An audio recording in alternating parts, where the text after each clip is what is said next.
Welcome to Sweet Dreams Storytelling, where we unwind, relax, and drift into dreamland. I'm your host, Mike, and I'm so glad you're joining me tonight. Let's get cozy and settle in.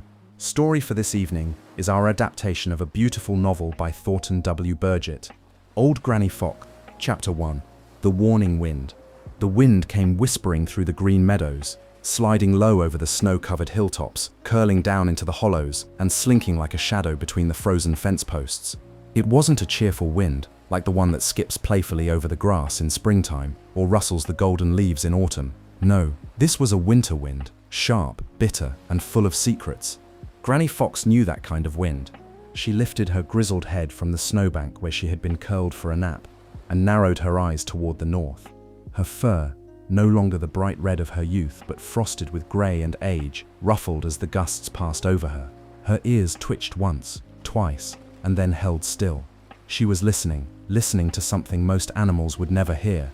Reddy Fox, younger and still full of the boldness of youth, came bounding up over the hill, his red coat shining even in the pale winter light. He had been chasing snowflakes and pretending they were butterflies, a game of his own invention. When he spotted Granny sitting still and alert, he skidded to a stop beside her. "Why so serious, Granny?" Reddy asked, his tongue lolling out. "The meadow is quiet. Not even Peter Rabbit is hopping about today. Don't you think it's a good time for a nap?" Granny Fox didn't turn her head. "Hush," she said. "Do you feel that wind?" Reddy wrinkled his nose. "Of course, it's cold, colder than yesterday, but it's just wind, Granny." Granny's eyes remained fixed on the horizon. "It's never just wind, Reddy, not in winter. The wind carries news, if you know how to listen." Reddy flopped into the snow beside her. "And what news does it bring? That Jack Frost plans to nibble our toes tonight." Granny sighed, not unkindly. "Mock all you like, but the wind warned me of danger long before I ever saw it with my eyes. That's how I've lived this long, Reddy." Reddy was quiet for a moment. Though he liked to tease, he respected his grandmother deeply. She had raised him after his parents were lost, teaching him the ways of the woods and the secrets of the meadow. She was old, yes, but not slow, and never foolish. "What kind of danger?" he asked, a bit more seriously now. Granny sniffed the air. "Something is stirring near Farmer Brown's. A new scent on the wind. Boots with oil, not the usual ones. Traps, maybe. Or perhaps Farmer Brown's boy has decided to keep his eyes open more closely this winter." Reddy's ears drooped slightly. "But we haven't stolen anything in days." "Doesn't matter," Granny replied. "A fox is always a suspect, even when he's innocent, especially when he's hungry." Reddy fell silent again. The snow had begun to fall more heavily, fat flakes drifting down like feathers. The wind moaned in the bare trees. All around them, the world was white and still, but Granny Fox's instincts told her that stillness could be a trap in itself. Finally, she stood, brushing the snow from her back. "We'll sleep elsewhere tonight," she said. "Too many paw prints near our den, too many eyes watching. But our den is warm and dry." "Warm and dry means nothing if we don't live to see tomorrow," Granny said sharply. Then her tone softened. "Come along, Reddy. A fox must never grow too comfortable, or he becomes careless, and careless foxes do not grow old." Reddy trudged after her, no longer bounding. The shadows grew longer behind them as the two figures, one young and bright, the other old and wise, slipped into the sheltering woods. The wind followed, cold and knowing. And far off, near the edge of the meadow, another pair of eyes watched their tracks disappear into the snow. Chapter 2. Caught in the cold. The sun was just beginning to rise, a pale, sickly thing in the grey winter sky, when Granny Fox and Reddy Fox came upon the edge of the deep woods. Overnight, the snowfall had thickened. The green meadows behind them now lay under a heavy white blanket, hiding every path, every burrow, every danger, and every comfort alike. Reddy paused, his breath curling in little puffs before him. "Granny," he said, "do we really have to keep moving? I can't feel my toes." Granny glanced back at him. "I'd rather lose a toe to frost than to a trap," she replied simply. "And you wouldn't be so cold if you hadn't insisted on chasing snowflakes yesterday instead of hunting." Reddy lowered his head. "But we didn't catch anything yesterday, or the day before. There's nothing out here. Everything's asleep or gone." "Then we find what's left," Granny said sharply. "We follow the mice tunnels beneath the snow. We sniff for the scent of burrows. We listen. Even when the wind lies to us, hunger does not excuse laziness." "But even the wind is quiet today," Reddy muttered. Granny halted and turned to face him. "Reddy, there will be days, and many of them, when we'll go to sleep hungry. You must accept that." But you must never grow used to it. You must work through it. That's the difference between a clever fox and a dead one. Reddy sighed, his stomach growled, echoing the emptiness he felt more sharply each morning. The snow that had seemed so playful just days ago now felt heavy and cruel, pushing against his limbs, sapping his strength. Granny softened, just a little. I know it's hard, but winter has always been hard, and this one may be harder than most. We had to leave the old den. Farmer Brown's boy has been poking around too much lately. It's not safe anymore. Where will we go now? Granny turned her nose to the wind again. There's a hollow beneath the bramble patch, near the old orchard. It's not much, cold and drafty, but it's hidden, and for now that's what matters. They trudged on in silence for a while. The woods were still. Every twig was coated in ice, every bush draped in snow. Even the birds had gone quiet, their songs long since stilled by the cold. Only the crows remained, their harsh cries echoing now and then like old arguments carried on the wind. When they reached the bramble patch, Reddy let out a tired sigh. The hollow was just as Granny had described, small, shallow, and poorly sheltered, but it was better than nothing. Granny circled once, then twice, and finally laid down. Her ribs were visible beneath her fur, but she made no complaint. Reddy flopped beside her and tucked his nose beneath his tail. For a long time, neither of them spoke. Snow began to fall again, fine and whispering. Reddy listened to the wind whistling softly through the brambles and thought again about what Granny had said, that hunger must never become something a fox grows used to. He wasn't sure he understood it yet, but lying beside his grandmother in the cold, in a shelter that barely deserved the name, he began to realize something. Granny was not just trying to keep them alive. She was trying to teach him how to live. And that perhaps was even harder than finding a warm den or a full belly. Chapter 3. A Lesson in Hunger. The morning dawned colder than the last. Reddy Fox stirred beneath the bramble patch, his stomach twisting in tight, empty knots. The snow had crept into the shelter during the night, fine and powdery, dusting their fur and making every breath feel like a mouthful of ice. Reddy's paws were numb, his whiskers were frosted stiff. But worse than the cold was the gnawing hunger. He licked his lips and nudged Granny with his nose. "I'm starving," he whispered. Granny Fox opened her eyes slowly, calmly. Her gaze was steady and quiet, as if the bitter wind and aching hunger meant nothing at all. "So am I," she said. "But lying here talking about it won't put anything in our bellies."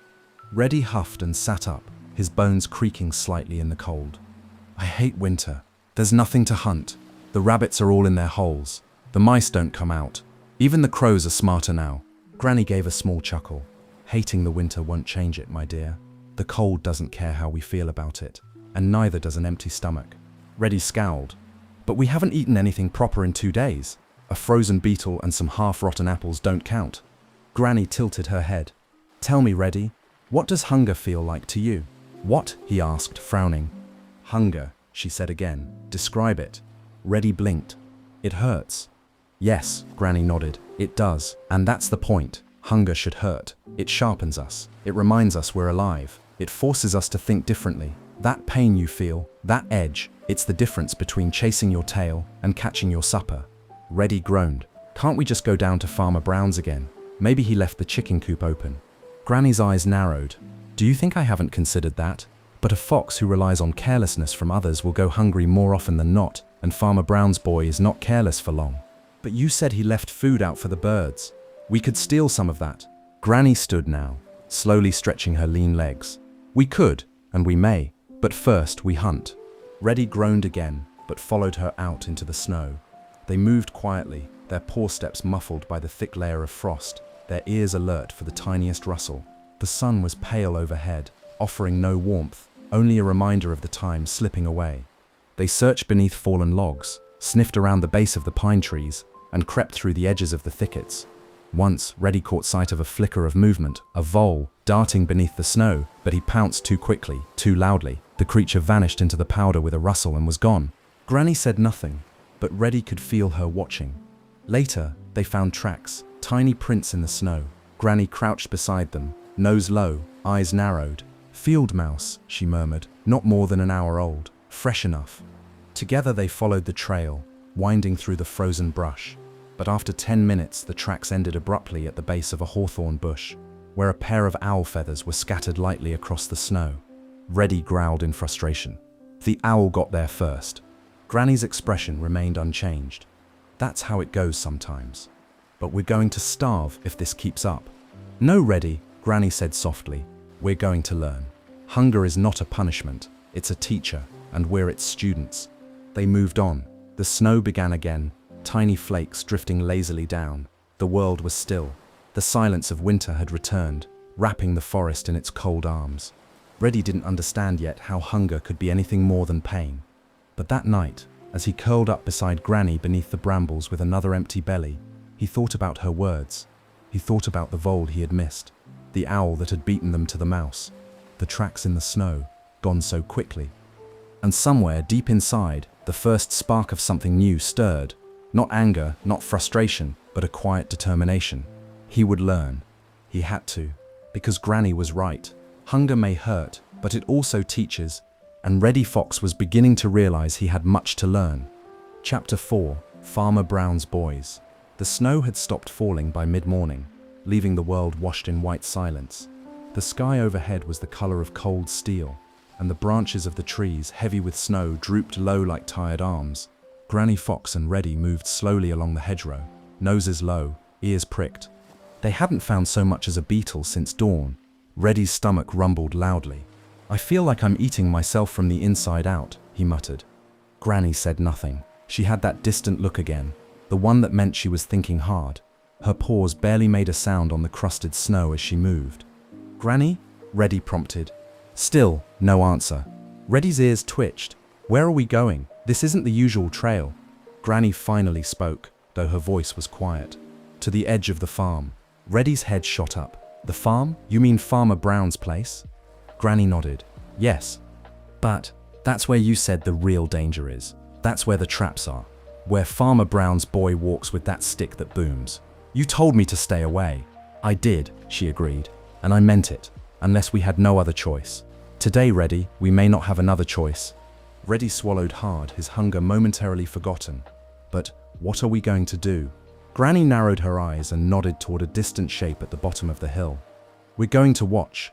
From where they stood, the barn and farmhouse were just visible through a stand of bare trees. The chicken yard sat behind the barn, fenced and still. No movement could be seen. But across the snow-covered yard, fresh footprints crisscrossed in deliberate lines. Large boots, human boots. Farmer Brown's boy was out early, Granny murmured. See how deep the prints are. The snow fell last night, but these are newer than that. Reddy stared nervously. Do you think he saw us? No, she said, but we can't assume he didn't. Never assume, always know. They crept closer, slipping between low bushes until they found a small hollow where they could crouch unseen. Granny settled down like a rock, her eyes locked on the yard. Reddy fidgeted beside her. A few minutes later, the door of the farmhouse creaked open. Out stepped Farmer Brown's boy. He looked taller from this distance, broad-shouldered and alert. In his gloved hands he carried a small bucket. He crossed the yard, boots crunching on the icy path, and disappeared behind the barn. Reddy tensed. What's he doing? Feeding, Granny said. Chickens, and more. They waited in silence. When Farmer Brown's boy returned, his bucket was empty. He knelt near a low tree stump and shook out the last bits, crumbs and seeds scattered in the snow. Then he stood and looked around for a moment, eyes scanning the trees. Reddy shrank back instinctively, though they were too well hidden to be seen. Then, with a shrug, the boy turned and went back inside. Granny let out a breath she'd been holding. He's feeding the wild things too. Reddy blinked. You mean he's leaving food on purpose? Granny's gaze lingered on the stump. Yes, for birds, squirrels, maybe even the deer. That boy's got a kind heart. That's good for them, Reddy grumbled. Doesn't help us. Oh, doesn't it? Granny said, a sly smile tugging at her muzzle. That boy may be feeding birds, but he's also feeding his enemies, whether he knows it or not. Reddy tilted his head, confused. Granny continued, where there are birds, there will be hawks. Where there is food, there will be mice. And where there are mice, there will be foxes, Reddy finished, his eyes lighting up. Granny nodded. Exactly. All we have to do is wait. The boy is giving us more than crumbs. He's giving us opportunity. They crouched a little longer, watching the spot where the food had been left. Already, a pair of chickadees fluttered down to investigate, followed by a cautious junco. A squirrel dashed along a branch nearby. Reddy's mouth watered. Can we go down now? No, Granny said firmly. Not yet. We never go first. We watch, We learn, let the others test the safety, let them show us the pattern. The boy may be kind, but kindness does not make him careless. Reddy gritted his teeth, frustrated but obedient. As the sun climbed higher in the sky, the food on the stump vanished bit by bit. Granny never moved. Reddy noticed her eyes had not left the chicken coop once. She's thinking, he thought, planning something. And he was right. Granny Fox wasn't just watching. She was beginning to craft a plan, one that would need cleverness, caution, and patience. A plan that might finally fill their bellies. Chapter 5. The Great Chase. The next morning, the cold had grown teeth. The wind bit harder, the snow squeaked dryly beneath their paws. And the hunger in Reddy's belly was no longer a dull ache, it was a burning fire, hollow and angry. He had barely slept. Granny Fox, as always, had been up before dawn, her eyes sharp, her nose twitching at every breeze. She had returned to their bramble shelter with nothing more than a shake of her head. No tracks, no scents, nothing moving this morning, she had said. We wait. But Reddy didn't want to wait. Waiting meant more hunger. Waiting meant more cold. And as far as he was concerned, waiting meant Granny was being too cautious. There was food nearby, real food. He had seen the chickens himself, plump and foolish behind that thin wire fence. So while Granny rested with her chin on her paws, Reddy slipped away. He moved silently at first, the way she had taught him. Low, careful, every step placed with intention. But his heart pounded and his stomach growled with such fury that it drowned out the whisper of caution in his mind. The chicken yard loomed ahead, just as he remembered. No movement, no Farmer Brown's boy, no dog, only a light dusting of snow over the packed earth and the gentle clucking of the hens. Safe and stupid. Reddy's eyes gleamed. He crept around the back of the barn, nose to the ground, testing the air. He found the spot where the fence dipped near the corner post, a place small enough that if he was quick he could slip under. And he did. Inside the chicken yard, it was warm from the hens' bodies and filled with their scent. One brown hen looked up, confused. Another flapped her wings and gave a surprised squawk. That was the mistake. The squawk rang through the winter air like a gunshot. Suddenly, clang, the door of the house flew open. "Hey, get out of there!" came a voice Reddy recognized at once. Farmer Brown's boy. Reddy spun and leapt for the fence, but he'd miscalculated. In his panic, he slipped, crashing into the wire. A flurry of feathers exploded behind him as the hens scattered, screaming in alarm. One managed to peck his tail as he scrambled to his feet. He darted to the fence corner, just as Farmer Brown's boy rounded the barn with his big boots pounding across the snow, and something long and shiny in his hands. Reddy squeezed beneath the fence. The metal wire scraped his back, snagged at his fur, but he was through. The boy shouted again, running now, boots thudding behind. Reddy didn't look back. He flew across the yard, into the woods, dodging between tree trunks, leaping over roots, his breath a hot stream in the cold air. He could still hear the boy shouting, closer than he liked. The sharp crack of a branch behind him made his heart leap in his chest. On and on he ran, until finally, the only sound was his own frantic breathing and the thump of his racing heart. He dove into a hollow beneath a fallen log and lay still, gasping, shaking. It was several minutes before he dared poke his head out. The woods were quiet. He was safe, but just barely. Later, when he crept back to the bramble patch, Granny was waiting. She didn't say a word as he slunk into the hollow beside her, tail down, fur dusted with snow, and still trembling slightly. She let the silence stretch. Then she said, "You smell like feathers." Reddy didn't answer. "I suppose you thought I was being too cautious," Granny continued quietly. "That I was just an old fox too scared to act." Reddy stared at the ground. "I once knew a young fox who thought the same," she said. "He tried to snatch a duck from a hunter's pond. He nearly lost his life for it. And the next day, he tried again." Reddy looked up. "What happened to him?" "He succeeded. Then he died the next time," Granny said flatly, "because he had learned nothing from his first mistake, only that he could get lucky, and luck, Reddy, is a fool's strategy." Reddy swallowed hard. "I'm sorry." Granny looked at him for a long moment, then she nodded. "Good, because now you'll listen, and now you'll learn." That night, Reddy lay awake, thinking about the hen's squawk, the thudding boots, the wire against his back, the shouting. He hadn't even gotten a single feather in his teeth. Only fear. And yet, he understood now. Granny wasn't slow. She wasn't scared. She was smart, careful, alive. He wanted to stay that way too. Chapter 6. Granny's clever plan. The next morning broke over the green meadows like a whisper. The clouds hung low, heavy with unshed snow, and the wind had gone still, too still. Reddy Fox awoke to the hushed quiet of a world holding its breath. Granny was already up, her breath misting in the cold air as she peered out from beneath the brambles. Reddy rose slowly, sore from the chase the day before. His pride was still bruised, worse than his body, and the memory of Farmer Brown's boy yelling after him hadn't yet faded. Granny turned as he approached. "How's your tail?" Reddy winced slightly, sore. "Good," she said. "It'll remind you to think next time." Reddy nodded. He had no defense. Granny studied the sky for a moment. "Snow's coming," she murmured, "and that means tracks won't last long. If we're going to make a move, it has to be today." Reddy perked up.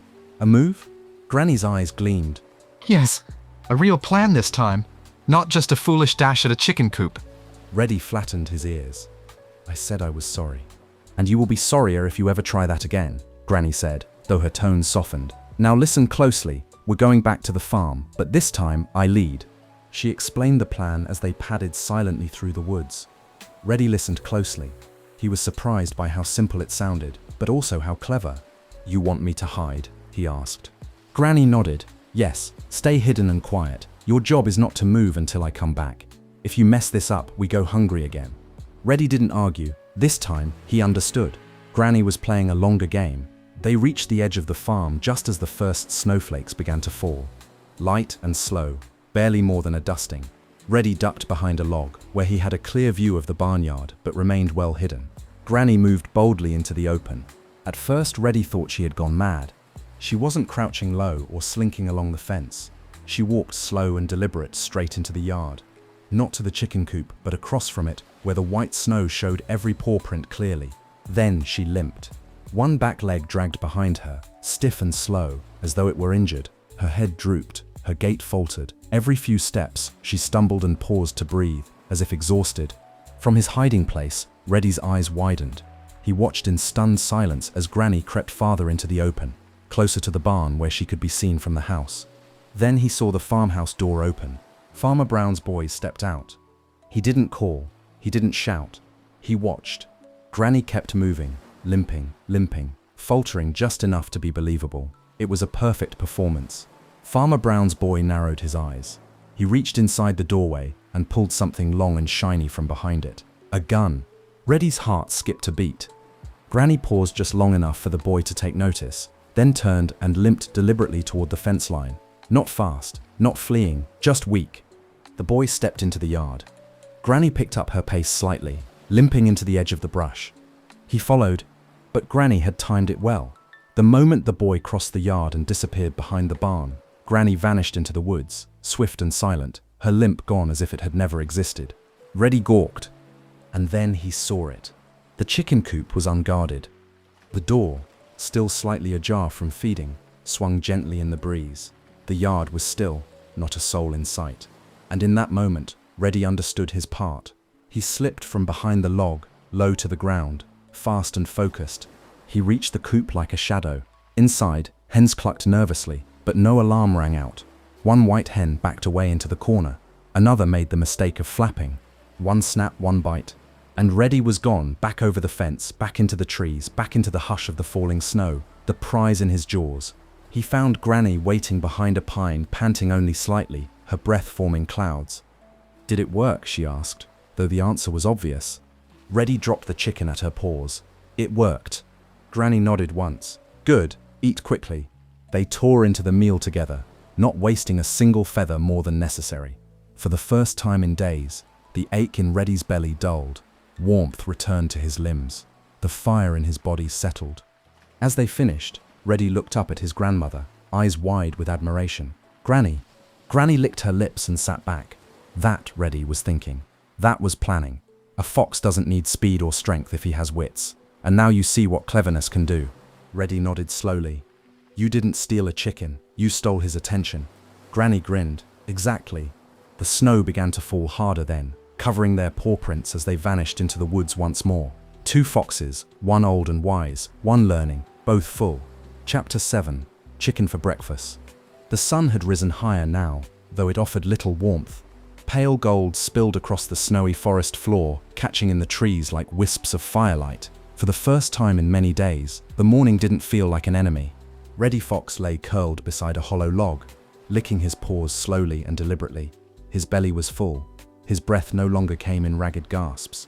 His ears twitched lazily with the rustle of the wind, but his body, usually tight with hunger and alertness, was relaxed. He couldn't remember the last time he'd felt so still. Beside him, Granny Fox sat upright, grooming her tail. The last bits of feather and blood from their stolen breakfast had long since been buried. Their meal was gone, but the satisfaction lingered like the scent of pine after rain. "That was the best meal I've ever had," Reddy said at last. Granny didn't look up, because it was hard won. Reddy nodded. "Yes, and because I didn't think we'd actually get it. Then it taught you something more valuable than the taste of chicken," Granny replied. There was a pause between them. Reddy sat up and looked at her closely. "You risked yourself back there. If Farmer Brown's boy had followed you too closely, if he'd had that stick that booms—" "He didn't," Granny interrupted calmly. "But he could have." "Yes," she said, "but I watched him first. I read his movements, his habits, his eyes. He's quick, but not quicker than a fox who's thinking 2 steps ahead. I never ran until I knew I'd be seen, and I never left the open until I knew he wouldn't catch me." Reddy was quiet again. Granny gave her tail a final flick and turned to him. "Do you understand now, Reddy? Why I wait, why I listen, why I don't rush at the first sight of food like a fool?" He nodded. "Because timing matters, patience matters."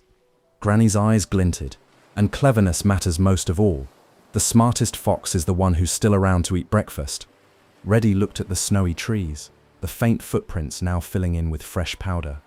"You could have taken that chicken for yourself," he said. Granny tilted her head. "And left you behind to learn nothing. But you were the one who planned it. You lured the boy away. I just took what you made possible." Granny gave a small smile, one that showed the faintest edges of pride. "That's what families do, Reddy. We look out for each other. When I was young, I was wild and foolish too. I made plenty of mistakes. But someone older and wiser once gave me the chance to learn, and now it's your turn." Reddy stared at her. "You mean, this was all for me?" "No," Granny said. "It was for us. But mostly, yes. You needed to see what thinking like a fox really means." He lay down again, the fullness in his belly warming him all the way to his paws. "I'll never try to sneak into the chicken yard alone again." Granny chuckled. "Good. I'd hate to have to rescue you twice." The wind shifted, carrying the distant call of a crow overhead. Reddy closed his eyes and listened, not with boredom, but with interest. He was beginning to understand that every sound in the forest had meaning, that every gust of wind carried a message, and that sometimes the best hunters weren't the ones who chased, but the ones who waited. Later, as the snow thickened again and the world turned grey, the 2 foxes curled up beneath the sheltering roots of an old spruce tree. The forest exhaled, quiet and still. And for the first time in a long while, the lesson wasn't survival, it was gratitude. Chapter 8: The Watchful Eyes. Word travels fast in the green meadows. Not by whispers or letters or anything like the 2-legged folk use, but through shadows and sounds, the snap of a twig, a scent on the breeze, or the sudden silence of a songbird. One sharp-eyed squirrel can start a story, and by midday every creature within a mile knows what's happened, even if the facts twist along the way. So it was no surprise that by the morning after Granny Fox and Reddy's daring breakfast, a quiet stir had passed through the forest. It began with a feather. Danny Meadow Mouse had been foraging under a tuft of dry grass when he came across something curious, a snow-covered patch scattered with white feathers. No signs of a full bird, no bones, just the telltale puff of a chicken's down left behind by careful teeth. Danny froze. Foxes. That was the only explanation. He scurried back to his hole, tail twitching nervously, and by noon, his story had reached Peter Rabbit. Peter, who had always thought of himself as cleverer than most, immediately bounced over to the old orchard to share what he'd heard with Jimmy Skunk. "I'm telling you," Peter said, his ears standing tall. "I knew Granny Fox was up to something. You remember how quiet it's been lately? Well, now we know why. They've been sneaking around Farmer Brown's place, and they've gotten a chicken." Jimmy blinked slowly. "Are you sure?" "I didn't see it, but Danny did. Feathers everywhere, fox-sized prints. That's all the proof I need." Jimmy shrugged. "Well, it is winter. Everybody's hungry. I'm surprised they waited this long." But Peter wasn't finished. "We'd better be careful. If Granny's bold enough to get that close to the farmhouse, who knows what else she might try." Over by the edge of the pond, the crows had already caught wind of the news. "Caw, caw," Blackie the Crow cried. Old Granny's got her edge back. Cunning old shadow, isn't she? His brother clumsy, tilted his head, or just desperate. Blackie shook his feathers. Desperation and cleverness are close cousins in winter. Either way, someone's been outsmarted, and it wasn't the foxes. Meanwhile, Hooty the owl, wise and watchful in his hollow tree, listened to the gossip without saying a word.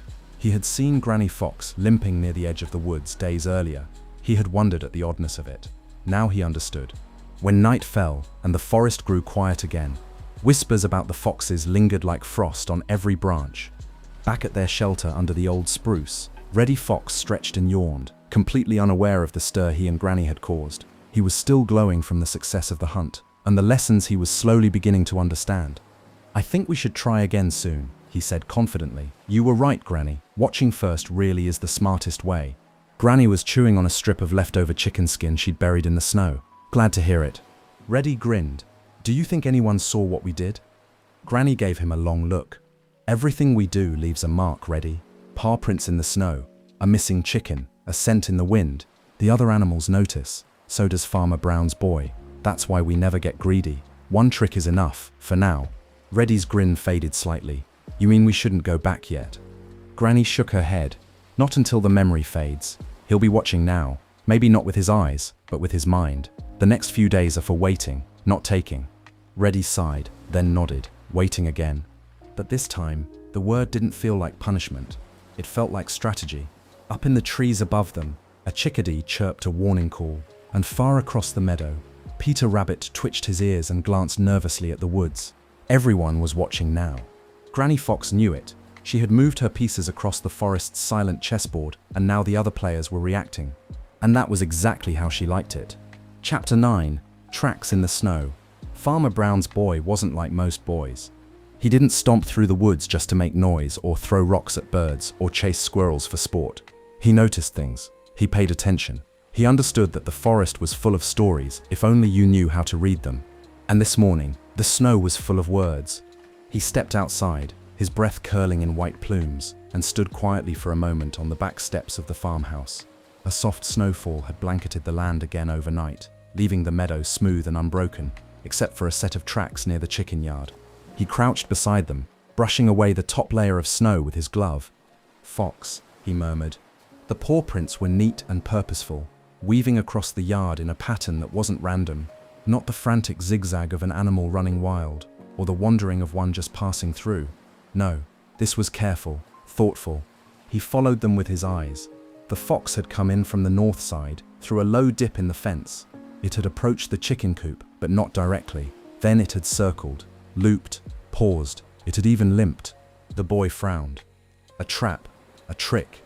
He stood slowly and glanced toward the woods. Somewhere out there watching him now was a fox that wasn't just hungry, but clever. That idea troubled him more than he expected. He checked the coop. One hen missing, the others nervous. A few scattered feathers caught on the wire. He reached down and plucked one out, twirling it between his fingers. "How'd you pull this off?" he asked aloud, as if the fox might answer. Back inside the barn, he found his father's old snowshoes hanging on the wall. He hadn't used them in years, but they were still sturdy. He strapped them on, grabbed a small bag of cornmeal, and headed toward the edge of the woods. If the fox was watching, he wanted it to see him. He moved slowly, crunching through the snow in wide, deliberate circles around the yard. At the stump where he usually left food for the birds, he knelt and scattered the cornmeal. But this time, he stayed nearby, half hidden behind the shed, watching. A few chickadees fluttered incautiously, then darted away again. The fox didn't come. That night, the boy sat near the fireplace, notebook open on his lap, boots drying beside the stove. He was sketching the paw print he'd seen, carefully marking the size, the distance between steps. He'd made a note beside it. Lame, or pretending. He tapped his pencil against the page. Outside, the wind howled through the trees. The forest was quiet, but not asleep. Deep in the woods, Granny Fox lay curled in the snow beneath the low arch of an uprooted tree, her ears just visible above the edge of the drift. She had been lying there since before dawn, unmoving, hidden, watching. She had seen the boy come out. She'd seen him pause at the tracks.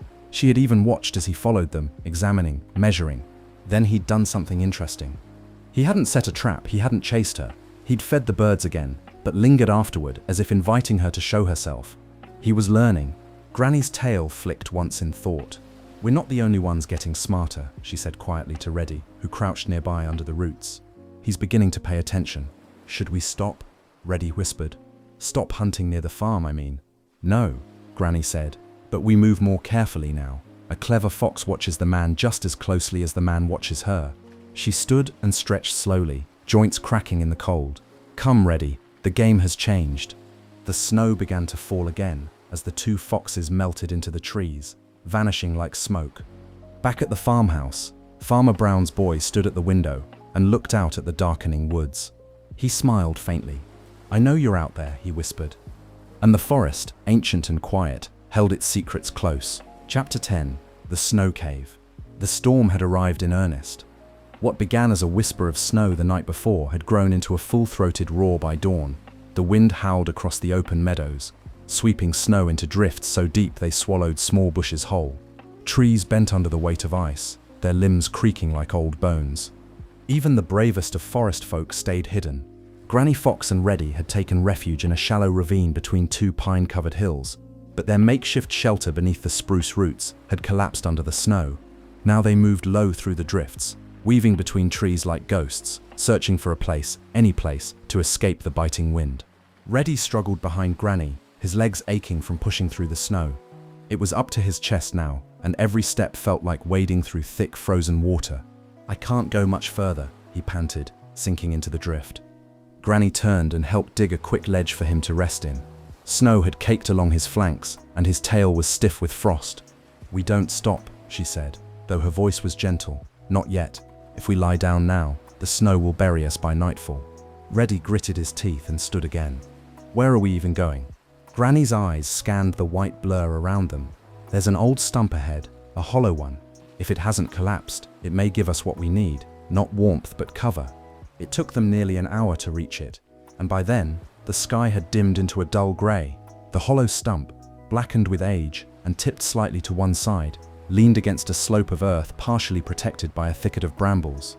The snow had built up around it, forming a natural bank. Granny examined it quickly. The inside was cramped and damp, but protected from the wind. Most importantly, it opened only on one side, easy to guard. "This will do," she said. She began digging, clearing out the snow inside. Reddy joined her, pawing and pushing, their bodies warming slightly with the effort. As the snow deepened around them, it formed walls, thick and insulative. The dark hollow became a kind of cave, cramped, cold, but safe. When they were done, they curled together, their fur pressed close.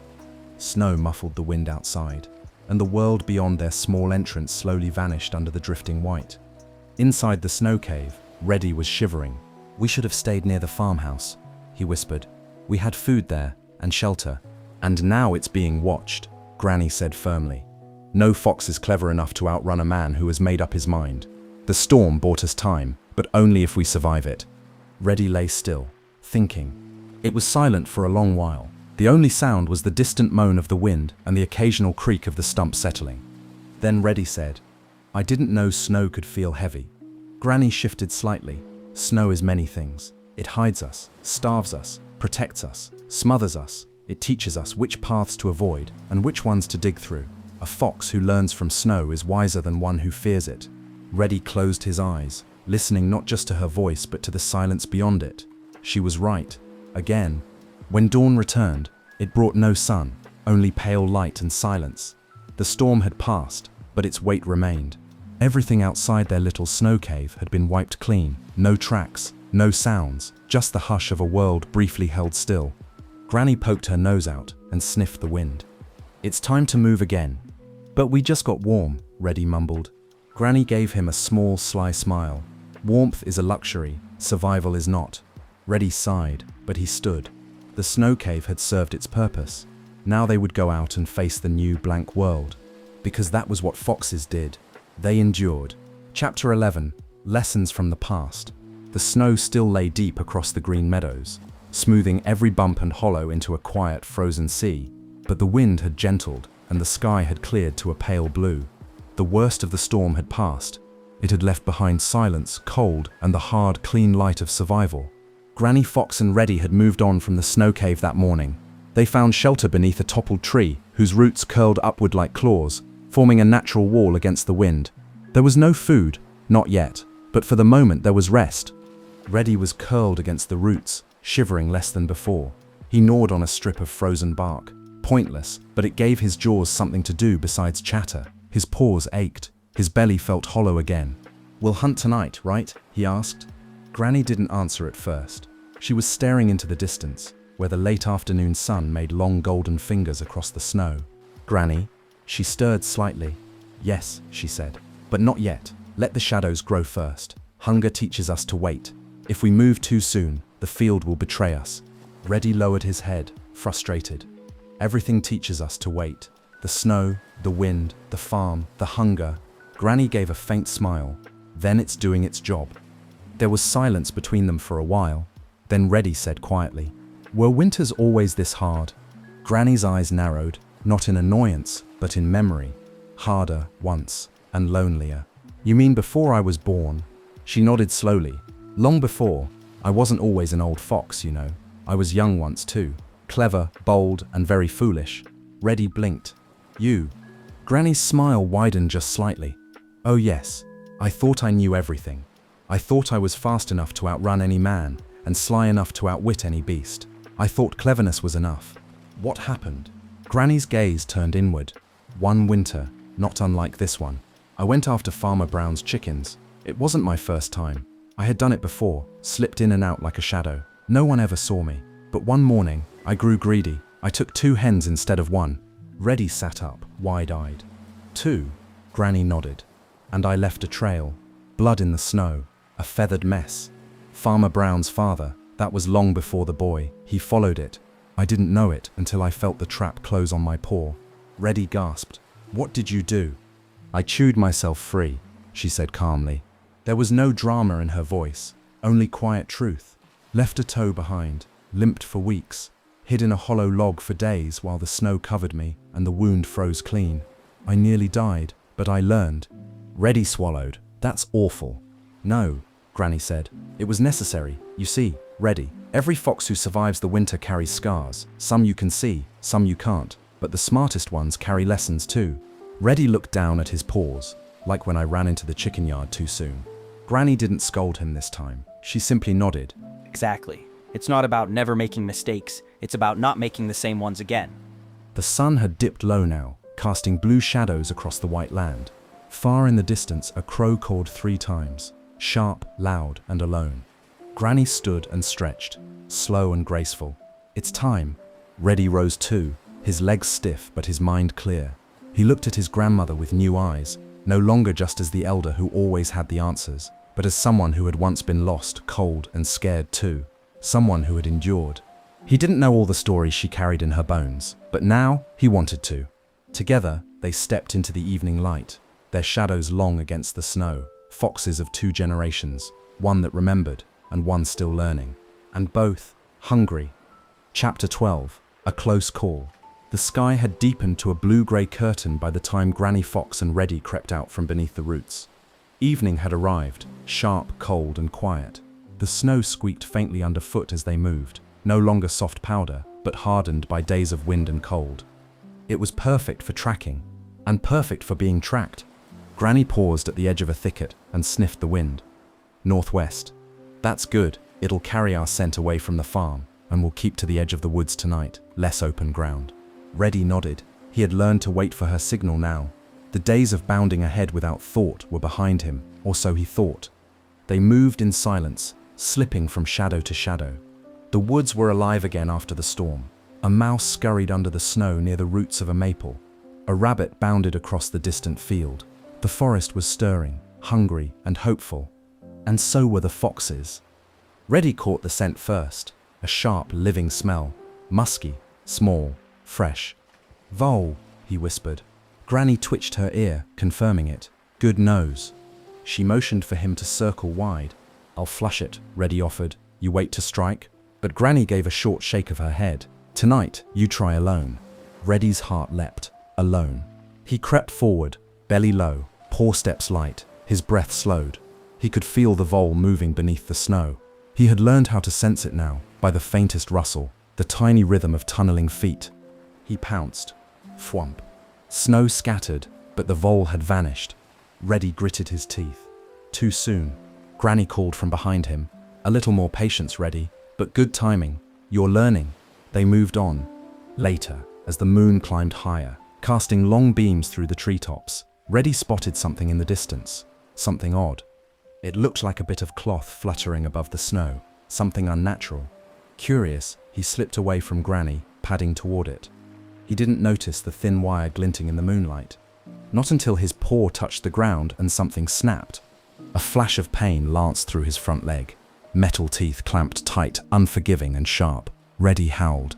Granny whirled around in an instant. By the time she reached him, he was thrashing in the snow, teeth bared, eyes wide with panic. "Hold still," she barked. But he couldn't. "It hurts. It hurts." "I know," she said, dropping to the ground. "But if you pull, it'll get worse." Her voice was steady, low and commanding. "Look at me, Reddy." He stopped moving, though his body shook. Granny crouched beside the trap and examined it. "This isn't one of the old killing traps. It's a live catch, still bad, but not as deep. You were lucky." She placed a paw gently on his shoulder. "Breathe. I'm going to open it. When I do, you pull straight back. Don't twist, don't jerk." He nodded, barely. With a practiced motion, Granny wedged her weight against the spring. The trap gave slowly, metal jaws relaxing just enough. "Now," she hissed. Reddy pulled, and was free. He collapsed into the snow, panting. Blood stained the white where his leg had been caught, but it wasn't deep, painful, but not crippling. Granny quickly covered the spot with loose snow and pine needles. "Come," she said, slow and steady. "We can't leave a trail of blood too close to the farm." Reddy limped beside her in silence. When they reached a dense patch of pine, Granny helped him lie down and began licking the wound clean. "I didn't see it," he said at last. "I thought it was just fabric, trash." "That's what it was meant to look like," Granny said grimly.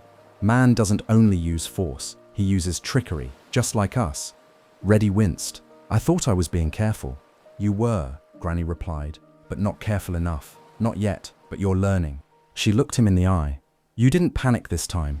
You listened. You followed directions. You survived." Reddy didn't feel victorious, but he did feel something else. He felt aware. The world was more dangerous than he'd thought, but now he could see that danger more clearly, and that meant he had a chance to outwit it next time. He lay down quietly, his leg throbbing. Granny stayed awake beside him, ears twitching to every sound. In the moonlight, the trap lay forgotten beneath a drift of snow, silent, waiting. But this time, it had failed. Because even a young fox learns fast when the lesson hurts enough. Chapter 13, Kindness in Winter. It had snowed again during the night. Softly this time, a gentle flurry instead of a storm. The forest wore its newest coat of white, like a fresh bandage over an old wound. Everything felt muffled, quiet, as though the world itself was holding its breath. Reddy Fox awoke stiff and sore, his wounded paw tucked close to his chest. It throbbed dully, no longer sharp with pain, but swollen and raw. He hadn't moved much since the trap had snapped shut the night before. Granny Fox sat beside him, her breath rising in soft clouds. "You'll walk today," she said gently, "but not far. We need to keep you moving, or your leg will stiffen too much to use." Reddy grimaced but nodded. They moved slowly through the trees, keeping to the pines where the snow wasn't as deep. Reddy limped, favoring the sore leg, his ears lowered in frustration. "I hate this," he muttered. "I know," Granny said, "but you're alive. You're healing. That means you're winning." They had no luck hunting that morning. The snow was too deep for mice, and even the rabbits were keeping to their dens. Reddy's injury slowed them too much to give chase, even if they had found something. Hunger gnawed again, as it always did in winter. By midday, they reached a ridge that overlooked the edge of the farm. Granny stopped. "What are we doing here?" Reddy asked. "It's too dangerous to try again." "We're not hunting," she said. "We're watching." Down below, the barnyard looked peaceful in the pale light. The coop door was shut tight. Smoke curled from the chimney of the farmhouse, and faint laughter, warm and human, floated up through the still air. Then, the farmhouse door creaked open. Farmer Brown's boy stepped out, holding a small tin pail in one gloved hand and a burlap sack slung over his shoulder. His breath steamed as he crossed the yard and made his way toward the woods. Granny and Reddy dropped low behind the ridge, hidden but able to see. Reddy's fur bristled. "Is he setting more traps?" "No," Granny said softly. "Watch." The boy walked to the edge of the trees, not far from where Reddy had been caught the night before. He knelt by a fallen log and opened the sack.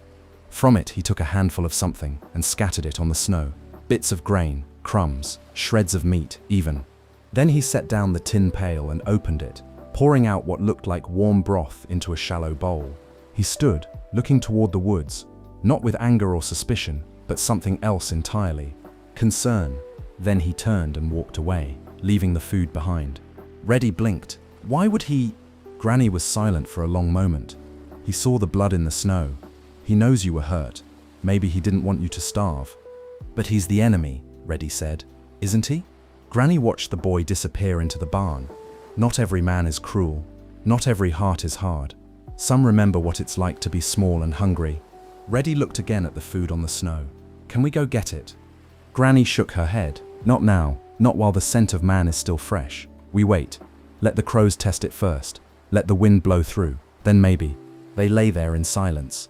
For the first time in days, the cold felt a little less harsh.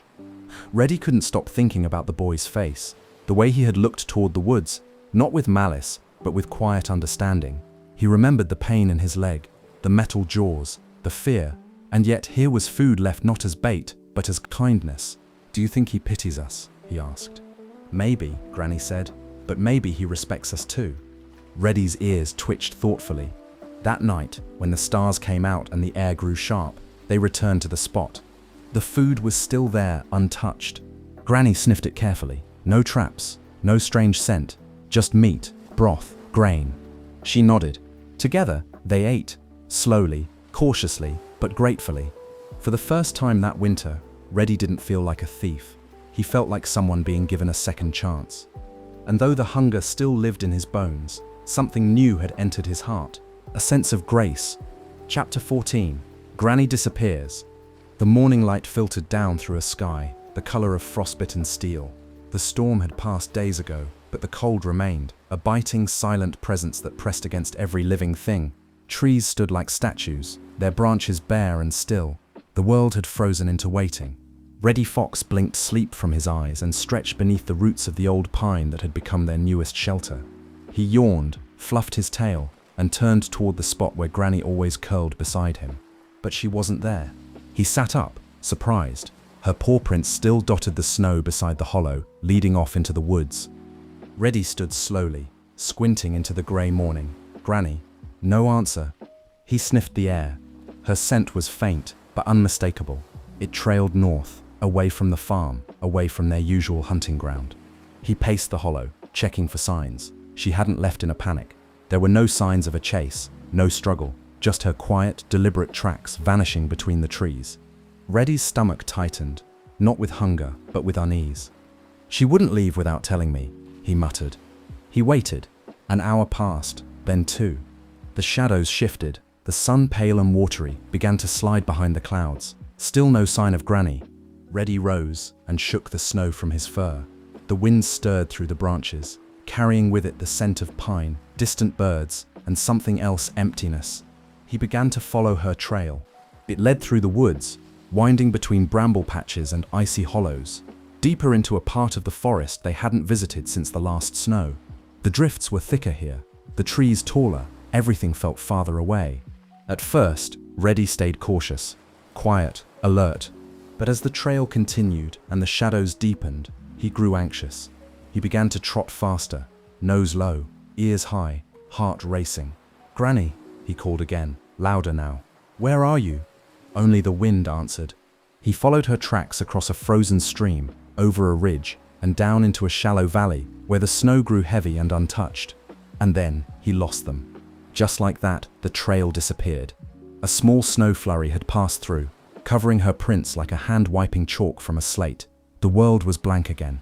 Reddy stood in the middle of the clearing, staring at the snow where her trail had once been. He was alone. He hadn't realized until now just how much he relied on her. For food, for safety, for answers, for everything. Now, with no plan and no idea where she'd gone, Reddy felt something rising in his chest he hadn't felt since he was a kid. Fear. Not of traps, not of cold, but of being left behind. He sat in the snow for a long time, watching the forest turn grayer, heavier. He thought of the stories she had told, of her own youth, of survival, of loss. He imagined her paw caught in another trap, or worse. But then something flickered inside him. Not panic, but memory. He remembered the way she sniffed the wind before moving, the way she read tracks like a book, the way she always circled back. "Think, ready," he whispered. What would Granny do? He closed his eyes, breathed in deeply, and focused. Her last direction had been north. Why? Not for food, not for risk. It had to be something familiar. An old den, an old trail, a memory. His ears twitched. Then he rose slowly, carefully, and turned east. The ridge they'd once passed weeks ago, she had mentioned it before. There used to be a den there, she had said, one I used when I was very young. Maybe that was where she had gone. Maybe she was still teaching him even now. He limped slightly, still sore from the trap, but he pressed on. The cold didn't bite quite so sharply anymore. The fear hadn't vanished, but it had changed. He would find her, or he would keep trying. Because if there was one thing Reddy Fox had learned this winter, it was this. You don't stop looking for those you love. Not in snow, not in hunger, not ever. Chapter 15. The Lonely Trail. The wind had calmed, but the cold remained, deep and sharp and unforgiving. A pale sun hung low behind veils of cloud, casting a silvery light over the forest. Everything looked familiar and yet somehow distant. Reddy Fox moved slowly along the ridge, his nose low, his ears flicking back and forth. He was tired, his injured paw throbbed with every step, but he kept going. He had to. It had been hours since Granny disappeared, and though worry still tugged at the edges of his mind, something steadier had taken hold. Focus, purpose, a strange calm that came not from hope, but from knowing this was what he had to do. He didn't have a clear trail anymore. The snow had erased that. But he had something else. Her words, her stories, her lessons. Little things she had said in passing that now took on greater weight. There's an old den just beyond the ridge. Deep roots keep the wind out. I only used it in the hardest winters. Hard winters. Reddy smiled grimly.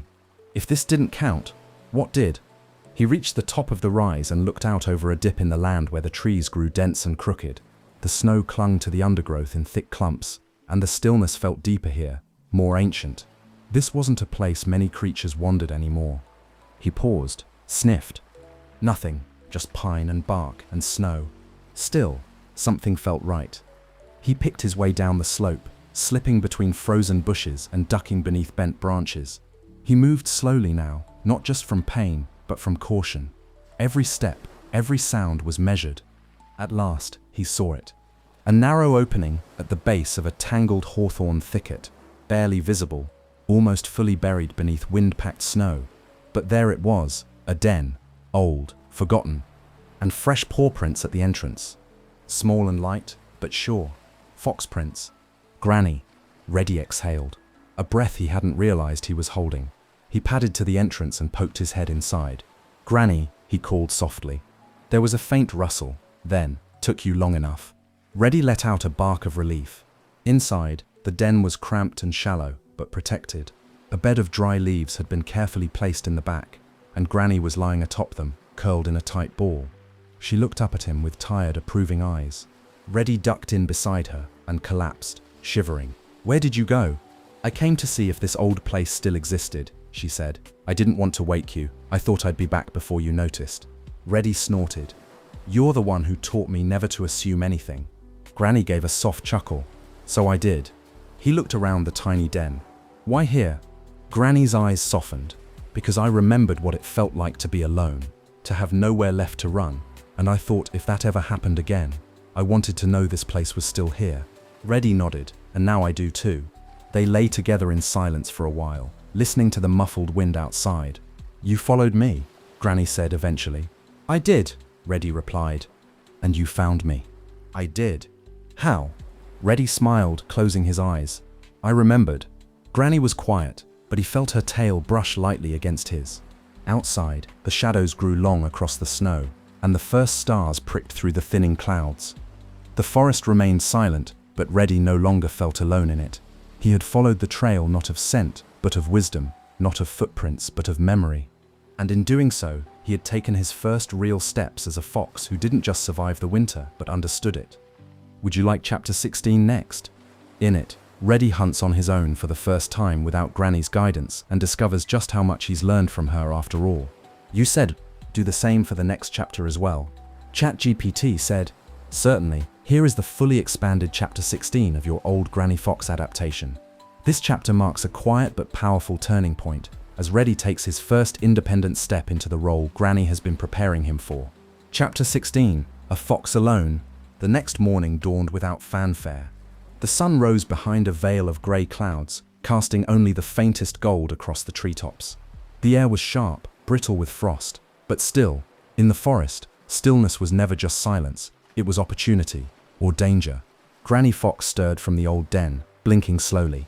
Go on without me this morning, she said. Reddy sat up beside her. Are you sure?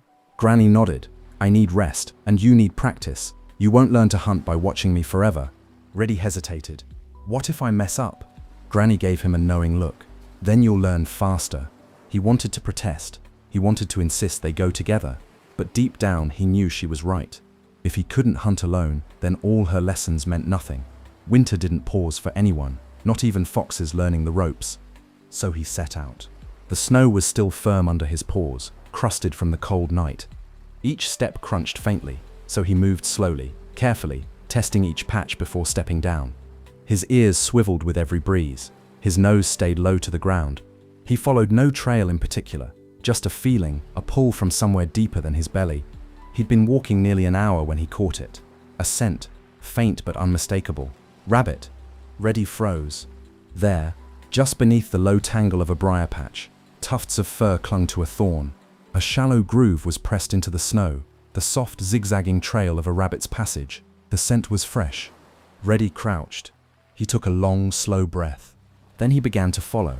Step by step, paw print by paw print, he wound his way through the thicket. The trail led him beneath low branches, over a narrow rise, and to the edge of a small open clearing. The snow there was churned slightly, another tuft of fur, scattered pellets, and silence. Reddy circled wide around the clearing, remembering Granny's voice in his head. Don't go where they expect. Find the shadows. Let the wind tell you where they're hiding. He positioned himself downwind. Then he waited. The minutes dragged. His muscles tensed. His injured paw ached. His stomach growled. Still he waited. And then, movement. The rabbit emerged from the far side of the clearing, cautious and nibbling. Its nose twitched. Its ears flicked. Reddy didn't breathe. Now, whispered a voice in his memory. He leapt. The rabbit bolted. But Reddy was faster, faster than he'd ever been. His paws landed light, his body low, his teeth found fur, and before the chase could stretch long, it was done. Reddy stood over the rabbit, panting, heart thudding. He had done it. Not by luck, not by following Granny, but by remembering. By learning, he carried his prize back to the den beneath the old hawthorn roots. Granny was awake when he arrived, watching him with one eye open, the other tucked beneath her tail. She sniffed the air. Rabbit, she said calmly. Reddy grinned. I caught it myself. Granny didn't smile, but her tail gave a single slow swish. Good, she said. You'll need that skill when I'm not around. Reddy paused. Don't say that. It's true, Granny replied gently.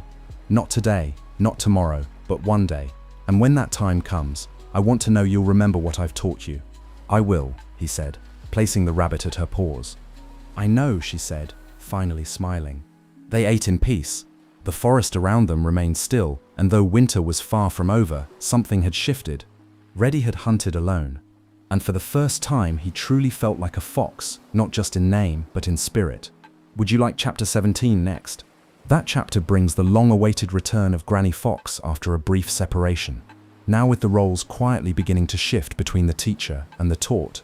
You said, do the same for the next chapter as well. ChatGPT said, absolutely. Here's the fully expanded chapter 17 of your old Granny Fox adaptation.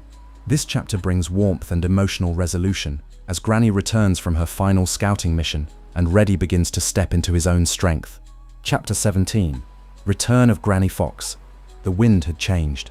It no longer bit with the same sharpness. It carried the scent of damp earth, thawing bark, and far-off water. Faint hints that spring was thinking of returning. The snow still ruled the forest, but its hold had loosened, just enough to be noticed. Reddy Fox lay outside the den beneath the hawthorn roots. his ears twitching, nose lifted. He was watching the forest, but not for prey. He was watching for Granny. It had been 2 days since she'd gone. She hadn't said much, just that she was going to check something. An old den, a remembered place, a feeling she needed to follow. He hadn't argued, not anymore. But as the second night passed and the third dawn broke without her, a heavy worry began to press against his ribs. He paced, he sniffed the wind. He returned to the clearing where she had last spoken to him. He found faint traces of her scent, but nothing fresh. Just snow melting under a weak sun, and silence. What if she's gone? He wondered. Not in fear now, but in sadness. It was a thought he hadn't dared voice before, but now it pressed close. He curled up beneath the roots again, ears flattened against the cold bark. She's old, winter is hard, maybe. A sound stopped him. Crunch. Light, careful, familiar. His ears perked. He lifted his head. Crunch, crunch. Then a soft shape moved between the trees, slow but steady, fur brushed with snow, tail held low but sure. Granny! Reddy bounded to his feet. Granny! She stopped just at the edge of the hollow, breathing heavier than usual. Her legs trembled slightly beneath her. I told you not to wait up, she said with a weary smirk. Reddy rushed to her side. Where have you been? Checking a den on the far ridge, she said. One I used in my first winter. I thought it might be a good place to raise kits. Reddy blinked. Kits? Granny gave him a long, amused look. Not mine. Foolish pup. Yours, someday. Or someone else's. I wanted to be sure this forest still had safe places left for the foxes to come. Reddy looked down. I thought you were gone. Granny sat slowly, wincing as her legs folded beneath her. Not yet, though the snow does bite deeper than it used to, and the hills feel taller. He moved closer. You shouldn't have gone alone. She raised an eyebrow. And what would you have done if I hadn't? Hunted for 2 again, built the shelter yourself, protected both of us from traps and wind and hunger. Reddy didn't answer. You could have, she added softly. You would have. You've grown, Reddy. He looked at her. Really looked. The winter had carved new lines into her fur. Her eyes were just as sharp, but now tinged with weariness. Her body was thinner, her movements slower, but she was still Granny Fox, and he was no longer just her shadow. He was something more. Thank you, he said quietly. She blinked. For what? For coming back, for everything. Granny gave a small nod, then closed her eyes. You're ready, you know. Ready for what? To lead. Reddy was quiet a long time after that. He didn't feel ready, but he also didn't feel afraid. That evening, he shared a meal with her. Rabbit. Caught that morning, he offered her the larger portion without a word. She accepted it, also without a word, and they ate together in the fading light. 2 foxes, one old, one still young, but no longer inexperienced. Outside, the snow dripped steadily from the branches, drop by drop. Change was coming, and they were ready for it. Would you like chapter 18 next?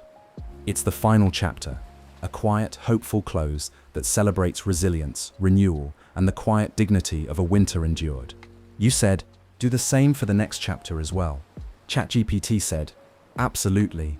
Here's the fully expanded chapter 18, the final chapter of your old Granny Fox adaptation. It brings closure, warmth, and the quiet promise of spring, honoring both the hardships of winter and the quiet strength that saw the foxes through it. Chapter 18, Spring on the Horizon. The snow had not vanished, but it had changed. Where once it lay sharp and dry, now it sagged in heavy, damp layers. Icicles wept from branches. Small trickles of water ran through forest hollows where frozen silence had ruled for months. The air smelled different. It carried hope. Spring was near. Reddy Fox stood at the edge of a rise overlooking the green meadows. Beneath him the land stirred with signs of waking. Patches of brown earth peeked through the snow. A red-winged blackbird called from the cattails, a clear whistling note that rang like a bell in the still air. Granny Fox stepped up beside him. Her coat was rough, her limbs thin, but her eyes still gleamed. It won't be long now, she said, her voice quiet. Reddy nodded. It feels like the forest is breathing again. They stood side by side, silent for a while, watching a crow circle overhead and a rabbit dart cautiously from one bush to another. Do you think the worst is over? Reddy asked. Granny didn't answer right away. Winter always leaves its mark, she said at last. But yes, we've made it through the hardest days. She looked at him. And you've changed. Reddy smiled a little. I had a good teacher. Granny gave a soft grunt. You had good instincts. I just sharpened them. They turned and began the slow walk down the hill toward the new den. Granny had found. It was sheltered by a ring of birch trees, nestled in the curve of a south-facing slope where the snow melted first. The ground there was softening, the entrance dry and hidden. Reddy sniffed the air around it. This place feels right. It is, Granny said. It's the kind of den you pass on to someone else. Not just for survival, but for beginnings. Reddy glanced at her. Are you staying long? Granny smiled. Long enough, maybe until the earth turns green again. After that, who knows? They reached the entrance, and Granny paused, her tail flicked, her ears alert. You'll take care of this place, Reddy? I will. And yourself? I'll try. Granny gave a nod, slow and satisfied. Then my work is done.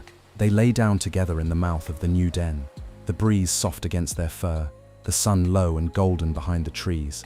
And as the forest stirred with bird song and meltwater, Reddy Fox let his eyes close, not in exhaustion this time, but in peace. He had endured the cold. He had faced fear. He had hunted alone, survived injury, found his way in a world that offered no guarantees.